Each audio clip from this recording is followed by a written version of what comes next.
तो अगला प्रश्न नंबर पढ़ते हैं। निम्न का मासा क्या है? क्या है मासा अपन को बताना, ठीक है ना। नंबर 1 बोल रहा है दो क्रमागत संख्याएं, यानी कि हमें दो क्रमागत संख्याएं लेनी है, बताना कि उसका मासा क्या है। तो हम इधर पास ले रहे हैं, दो ठो क्रमागत संख्या लेने हैं। क्रमागत संख्या का मतलब क्या है? क्रम से, और बस क्रमागत लिखा है तो दो ठो संख्या मान के चलो हम 5 और 6 ले रहे हैं।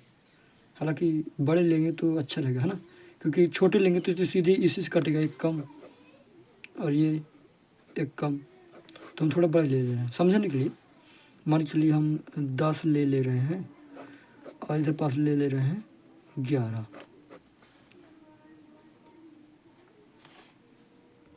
तो इसको अगर करते हैं तो ये 2 5 बार कटेगा, फिर 5 एकम 5 हो जाएगा। और इसको देखते हैं तो ये तो 11 है, तो एक ही बार में 11 मतलब खुद से कटेगा, तो 11 एकम 11। तो इसका क्या क्या निकला है? 2 गुणे 5 आया है, और 11 कितना आया है? गुणनखंड 11 ही आया है।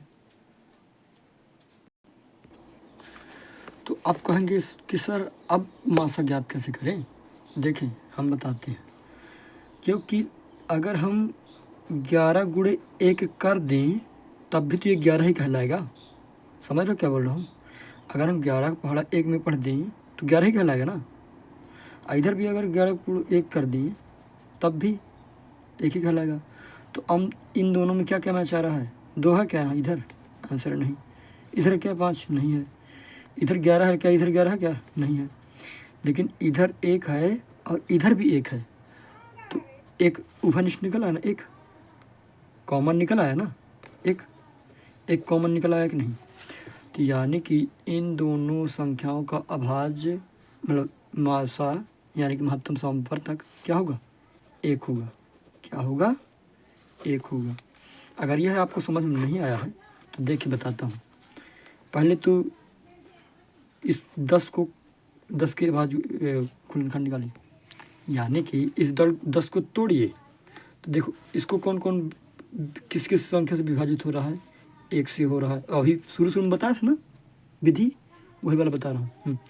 1 से पूरा विभाजित हो जाएगा, 2 से भी कट जाएगा, 3 से नहीं कटेगा, 5 से पूरा विभाजित हो रहा है ना, क्योंकि 5 दूनी 10 होता है ना। और ये 10 से भी पूरा विभाजित होगा। और 11 किससे हो रहा है? 1 से हो जाएगा, पूरा कट जाएगा, और स्वयं संख्या से 11 से। तो अब इन दोनों में उभयनिष्ठ तलाशते हैं। तो इधर भी 1 है और इधर भी 1 है, तो उभयनिष्ठ अपन ने ले लिया ना, उभयनिष्ठ ले लिया ना, उभयनिष्ठ। इधर पास कितना 1 आया, अभी इधर पास 2 है क्या? इधर पास 2 है नहीं, 5 नहीं है, 10 नहीं है, तो उभयनिष्ठ कितना है? केवल 1 आया है। तो यही क्या है आपका? HCF। यही क्या है आपका? HCF। ये केवल समझाना था, आंसर में आपको लिख देना है कि दो क्रमागत संख्याएं का मासा कितना होगा? 1 होगा। तो अपन कुछ इस प्रकार से लिख देंगे। दूसरा का पहला था ना, तो इधर पास लिख देंगे दो क्रमागत संख्याओं का मासा 1 होगा। अभी देखा ना अपन ने कैसे निकाला है। तो आंसर में केवल नहीं लिखना है। नंबर दूसरा अगला पढ़ते हैं। नंबर अगला क्या बोल रहा है? दो क्रमागत सम संख्याएं। अब क्रमागत लेनी है लेकिन सम लेनी है। क्या? सम भी सम जानते हो ना आप, है ना। तो अब सम संख्या लेनी है, दो ठो लेनी है लेकिन सम, वही क्रमागत।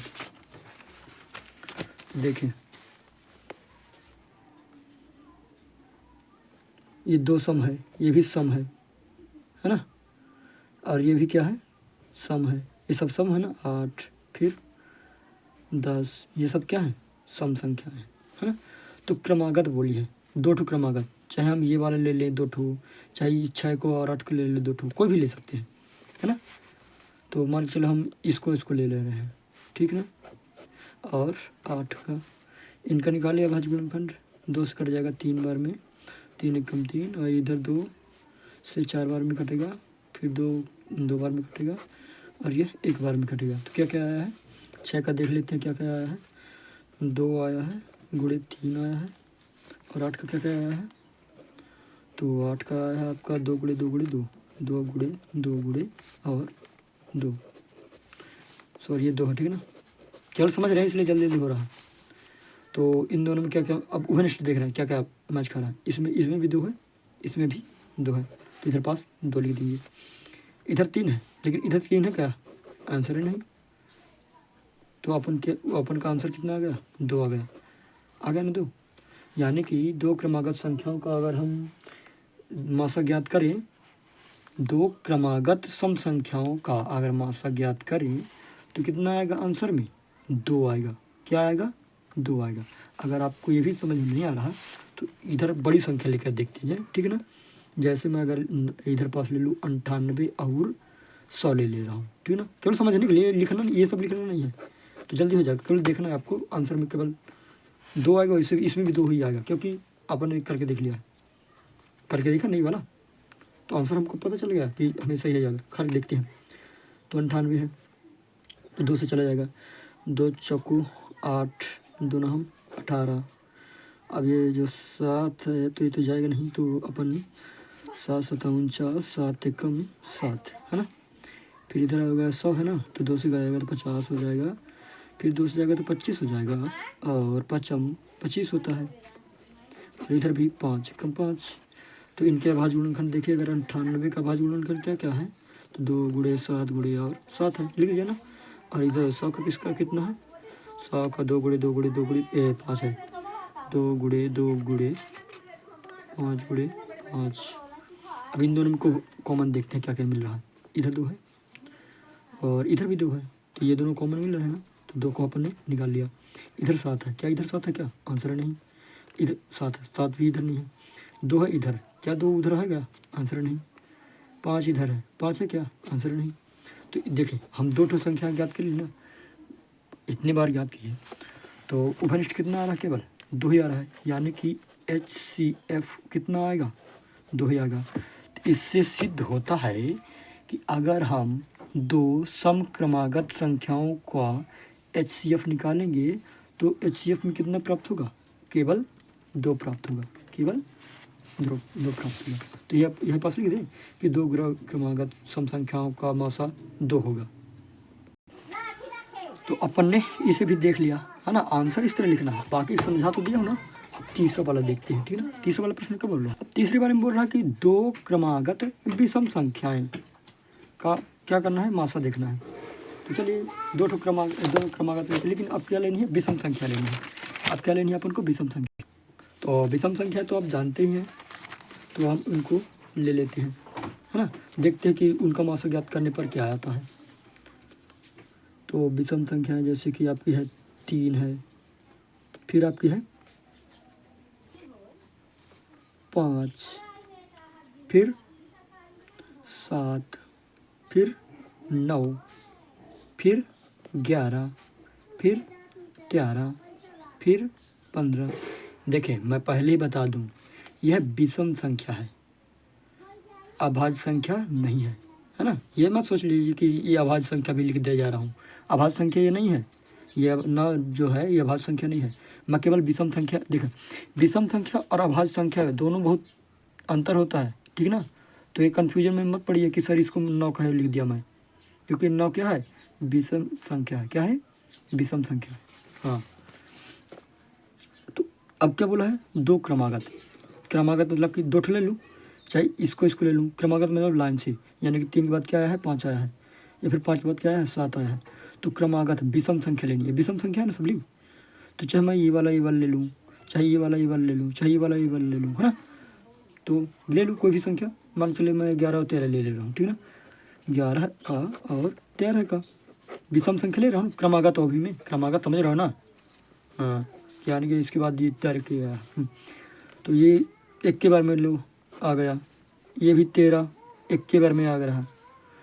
तो अब इनका अगर निकालते हैं तो यह तो सीधा 11 का अगर देखें हम तो 11 ही आता है।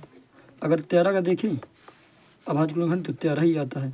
तो मैंने पहले ही बताया था कि अगर इसका गुणा 1 में करते हैं तब भी तो उतना ही होता है ना, इनका गुणा 1 में करते हैं तब भी तो 13 प्राप्त होता है ना। तो 11 गुणे 1 और 13 गुणे 1, तो दोनों में क्या मैच खा रहा है, दोनों में क्या मैच कर रहा है बताइए? तो आंसर है 1। यानी कि अगर हम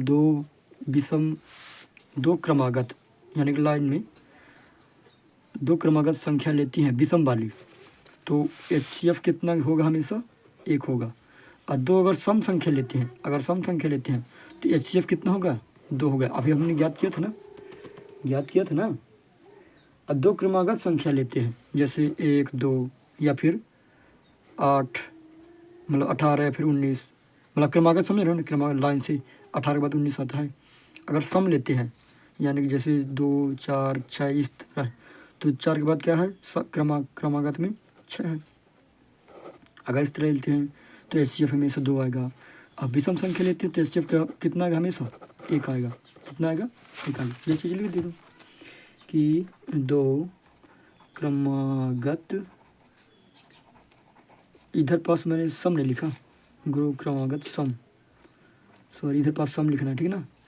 दो क्रमागत विषम संख्याओं का मासा यानी कि महत्तम समापवर्तक 1 होगा। इस तरह से लिख लेना। ये भी आपका आंसर समाप्त। ठीक, तो प्रश्न नंबर अगला पढ़ते हैं। तीसरा, अभाज्य गुणनखंड द्वारा दो सह अभाज्य संख्याओं 4 और 15 का मासा इस प्रकार ज्ञात किया गया है। यानी कि इसका और इसका यानी कि 4 और 15 का मासा इस प्रकार ज्ञात किया गया है। कैसे? 4 बराबर 2 गुणे 2 है ना, और 15 को कैसे किया गया है? 3 गुणे 5, ठीक ना।